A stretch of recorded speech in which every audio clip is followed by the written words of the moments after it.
Breaking news మరి కాసేపట్లో Telangana cabinet సమావేశం ప్రారంభం కాబోతోంది. కొత్త మంత్రులు బాధ్యతలను స్వీకరించిన తరువాత సీఎంతో సహా 15 మందితో మొదటిసారి కేబినెట్ మీటింగ్ జరగబోతోంది. పాలనాపరమైన అంశాలు, నిర్ణయాలపైన ప్రధానంగా చర్చ ఉండబోతోంది.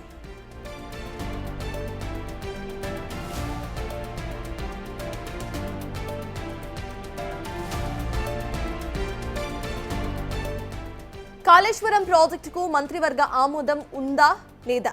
ఈ నెల 30లోగా వివరాలు ఇవ్వాలని ఘోష్ కమిషన్ ప్రభుత్వాన్ని కోరింది. దానిపైన కేబినెట్లో డిస్కషన్ కూడా జరగబోతోంది.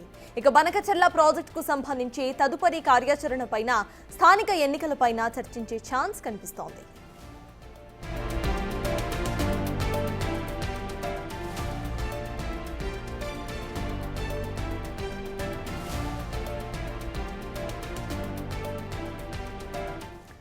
కాసేపట్లో తెలంగాణ కేబినెట్ సమావేశం ప్రారంభం కాబోతోంది. కొత్త మంత్రులు బాధ్యతలను స్వీకరించిన తర్వాత సీఎంతో సహా 15 మందితో మొదటిసారి కేబినెట్ మీటింగ్ జరగబోతోంది. ఇక పాలనాపరమైన అంశాలు, నిర్ణయాలపైన ప్రధానంగా చర్చ ఉండబోతోంది.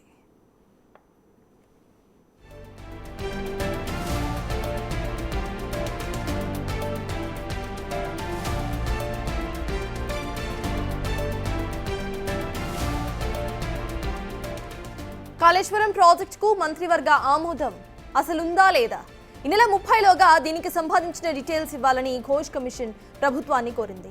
దానిపైన కేబినెట్లో డిస్కషన్ జరగబోతోంది. ఇక బనకచెర్ల ప్రాజెక్టుకు సంబంధించి కూడా తదుపరి కార్యాచరణపైన, స్థానిక ఎన్నికలపైన చర్చించే ఛాన్స్ కనిపిస్తోంది.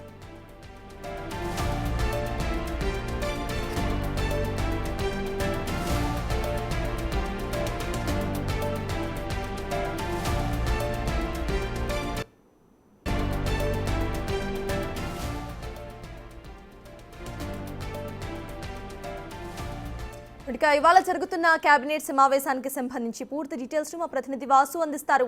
వాసు, చెప్పండి, అసలు కేబినెట్ సమావేశం ఏ టైంకి స్టార్ట్ అవ్వబోతోంది? అట్ ద సేమ్ టైం ఈ సమావేశంలో బనకచెర్ల ప్రాజెక్టు గురించి కూడా డిస్కషన్ వచ్చే అవకాశం ఉన్నట్టు కనిపిస్తోంది. దానికి సంబంధించిన అప్డేట్స్ ఏంటి?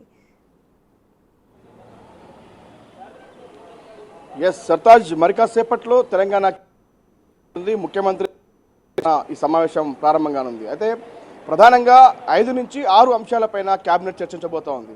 ఏపీ తెలంగాణకు సంబంధించి బనకచెర్ల ఇష్యూను ప్రధాన అజెండాగా ఈరోజు కేబినెట్లో చర్చించబోతా ఉన్నారు. ఇప్పటికే పార్టీలతో పాటు కేంద్ర మంత్రులకు, ఆర్థిక శాఖ మంత్రి, మరోపక్క పర్యావరణ అటవీ శాఖ మంత్రులకు కూడా పలుమార్లు ఫిర్యాదు చేసినప్పటికీ, బనకచెర్లపై అభ్యంతరాలు తెలిపినప్పటికీ కూడా యథావిధిగా బనకచెర్లపైన ఏపీ పనులు సాగిస్తున్న నేపథ్యానికి కావచ్చు, గోదావరి నీటి వాటాల హక్కును రేవంత్ రెడ్డి, ఇరిగేషన్ శాఖ మంత్రి ఉత్తమ్ కుమార్ రెడ్డి కూడా స్పష్టం చేశారు. దీనికి సంబంధించి న్యాయపరమైన పోరాటానికి కూడా మేము సిద్ధంగా ఉన్నాం. ఒకవేళ తెలంగాణ అభ్యంతరాలను పట్టించుకోకుండా ఏపీ అనుమతులిస్తే ఖచ్చితంగా కూడా న్యాయపరంగా పోరాటం చేస్తామని ఇప్పటికే ప్రకటించింది తెలంగాణ ప్రభుత్వం. కాబట్టి మరోసారి రేవంత్ రెడ్డి ఢిల్లీలో మాట్లాడుతూ కూడా ఏపీతో చర్చలకు సిద్ధంగా ఉన్నాం, అంటే తెలంగాణకు తద్వారా జరుగుతున్నటువంటి అన్యాయం ఏంటి, మాకున్నటువంటి అభ్యంతరాలు ఏంటి, ఏపీ చర్చలకు సిద్ధమైతే మేము కూడా సిద్ధంగా ఉన్నామనే విషయాన్ని స్పష్టం చేశారు. కాబట్టి ఈరోజు కేబినెట్లో చర్చలకు సిద్ధమవుతారా, లేదంటే న్యాయపరంగా పోరాటానికి ముందుకెళ్తారన్న దానిపైన ఒక స్పష్టత వచ్చే అవకాశం ఉంది. ఇక మరో కీలక అంశం, కాళేశ్వరం సంబంధించినటువంటి ప్రాజెక్టు విషయంలో కూడా గత బీఆర్ఎస్ ప్రభుత్వంలో ఉన్నటువంటి కేబినెట్ అనుమతులు ఉన్నాయా, ఈ కాంట్రాక్టర్ల బిల్లుల చెల్లింపుతో పాటు డిజైన్ మార్పులతో పాటు ఇతర అంశాలకు సంబంధించి కేసీఆర్ను, హరీష్ రావుతో పాటు ఈటెల రాజేందర్ను విచారించినటువంటి కమిషన్ కాళేశ్వరం సంబంధించి కూడా మరికొద్ది రోజుల్లోనే ప్రభుత్వం నివేదిక సమర్పించింది. కానీ ఇప్పటికే సీఎంఓ కూడా ఈ నెల 30 లోపల కూడా పూర్తి స్థాయిలో కూడా వివరాలు అందిస్తామని స్పష్టం చేసింది. కాబట్టి ఈరోజు ఎలాంటి వివరాలు కమిషన్కి ఇవ్వాలి అనే అంశంపైన ఆయా శాఖ అధికారులతో కూడా ముఖ్యమంత్రి, ఆ మంత్రులు కూడా చర్చించే అవకాశం కనిపిస్తూ ఉంది. ఇక ప్రధానంగా రాష్ట్రానికి సంబంధించి కూడా రైతాంగ సమస్యలపైన కూడా ఇటీవల కాలంలో రైతు భరోసా పూర్తి స్థాయిలో కూడా 100% రైతుల అకౌంట్లో జమ అవుతున్న నేపథ్యంలో కూడా వానాకాల పంటల సాగు కూడా పూర్తిగా రైతులు సన్నద్ధమైన నేపథ్యంలో ఏదైతే విజయోత్సవాలు నిర్వహించే అంశానికి సంబంధించి కూడా రైతులతో రేపు సదస్సు నిర్వహిస్తూ ఉన్నారు. దానికి సంబంధించి ఎక్కడెక్కడి నుంచి రైతులు, దాదాపు 1000 మంది రైతులు కూడా తెలంగాణ రాష్ట్ర వ్యాప్తంగా కూడా సచివాలయం దగ్గరికి రాబోతా ఉన్నారు. దానిపైన కూడా ఈరోజు చర్చిస్తారు. ఇక మిగతా రైతాంగ సమస్యలకు సంబంధించి కూడా ఇటీవల కాలంలో కూడా రెవెన్యూ సదస్సులు రాష్ట్ర వ్యాప్తంగా ముగిసిన నేపథ్యంలో 9 లక్షల ఫిర్యాదులు రావడం జరిగింది. వాటిపైన ఎలా ముందుకెళ్ళాలి, ఆర్ఓఆర్ విషయంలో కావచ్చు, అటవీ భూమి హక్కులకు సంబంధించి కావచ్చు, ఏదైతే షెడ్యూల్కి సంబంధించినటువంటి ఆ భూములకు సంబంధించినటువంటి వ్యవహారంలో కావచ్చు, ఏ విధంగా ముందుకెళ్ళాలి, ఆ హక్కులకు పట్టాల విషయంలో కావచ్చు, ఇతర అంశాలకు సంబంధించి రైతుల పంటలతో పాటు ఇతర సమస్యల పరిష్కారాన్ని కూడా ప్రస్తుతం అయితే కేబినెట్ ఈరోజు చర్చించబోతోంది. ఇక రాష్ట్ర వ్యాప్తంగా ఏదైతే పూర్తిగా కూడా వానాకాలం పంటలకు సంబంధించి రైతులు సిద్ధమవుతున్న నేపథ్యంలో కూడా వాళ్ళకి ఇచ్చేటువంటి సలహాలు సూచనలకు సంబంధించి ఎప్పటికప్పుడు కూడా ఇటీవల కాలంలో రైతు నేస్తం కార్యక్రమాన్ని కూడా ముఖ్యమంత్రి ప్రారంభించారు. ఆ యొక్క రైతు నేస్తం పనితీరు ఎలా ఉంది, రైతులకు ఎంత మాత్రం అది పనిచేస్తుంది, ఎంత మాత్రం ఉపయోగపడుతున్న అంశంపైన కూడా ఒక కీలక ఆదేశాలు జారీ చేసే అవకాశం అయితే కనిపిస్తూ ఉంది. ఇక మరో అంశానికి సంబంధించి కూడా రాష్ట్రంలో స్పోర్ట్స్ పాలసీకి సంబంధించి, క్రీడలకు సంబంధించి ఆ స్కూళ్ళలో కావచ్చు, కళాశాలలో కావచ్చు, రాష్ట్ర వ్యాప్తంగా ఎలాంటి పాలసీని ముందుకు తీసుకెళ్లాల అంశంపైన కూడా చర్చించబోతోంది. అయితే ఈ 5 అంశాలకు సంబంధించి అఫీషియల్గా చర్చించే అవకాశం ఉంది. మరో కీలక అంశం తెలంగాణ రాష్ట్రంలో స్థానిక ఎన్నికల అజెండాకు సంబంధించి కూడా ఇప్పటివరకు కూడా ఇంకా స్పష్టత రాలేదు. అది క్యాబినెట్లో కూడా ఈరోజు చర్చించే అవకాశం ఉంది.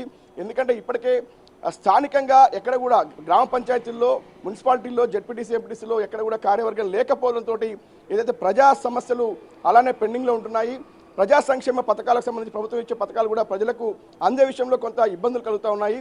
కాబట్టి గ్రామ స్థాయిలో, మండలాల స్థాయిలో ఖచ్చితంగా నాయకత్వం ఉండాలి అంటే స్థానిక ఎన్నికలు జరగాలి. కాబట్టి స్థానిక ఎన్నికలు నిర్వహించే అంశానికి సంబంధించి ఎప్పుడు స్థానిక ఎన్నికలు, ఎందుకంటే ఇప్పటికే ఇందిరమ్మ ఇండ్లతో పాటు ఇప్పటికే రైతు భరోసాతో పాటు రుణమాఫీ కూడా పూర్తయిన నేపథ్యంలో కూడా ఈ సమయం అయితేనే సరిగా ఉంటుంది ఎన్నికలకు వెళ్ళడానికి అనేది ఒక ప్రభుత్వం నిర్ణయానికి వచ్చింది. కాబట్టి ఈరోజు 15 మంది మంత్రులతో కూడా మొత్తం కేబినెట్ కూడా చర్చించి స్థానిక ఎన్నికలకు ఎప్పుడు వెళ్తే బాగుంటుందన్న అంశంపైన ఒక డేట్ ఫిక్స్ చేసే అవకాశం కనిపించే ఉంది. లేదంటే రిజర్వేషన్ అంశానికి సంబంధించి కూడా, ఎందుకంటే బీసీ రిజర్వేషన్, ఎస్సీ వర్గీకరణ కూడా ఇప్పటికే తెలంగాణలో పూర్తయిన నేపథ్యంలో కూడా కొత్త రిజర్వేషన్ల ప్రకారం ముందుకెళ్లాలా, లేదంటే గత బీఆర్ఎస్ ప్రభుత్వంలో 10 ఏళ్ల రిజర్వేషన్ ఏదైతే ఉందో దాని ప్రకారం ముందుకెళ్లాలా అన్న అంశానికి సంబంధించి, ఎందుకంటే కొత్త రిజర్వేషన్ ప్రకారం పోవాలంటే కొంత ఆలస్యం జరిగే అవకాశం ఉంది. పాత రిజర్వేషన్ అయితే యథావిధిగా ఎన్నికలకు వెళ్ళడానికి అవకాశం ఉంటుంది. కాబట్టి దానిపైన కూడా ఒక నిర్ణయం తీసుకునే అవకాశం లేకపోలేదు.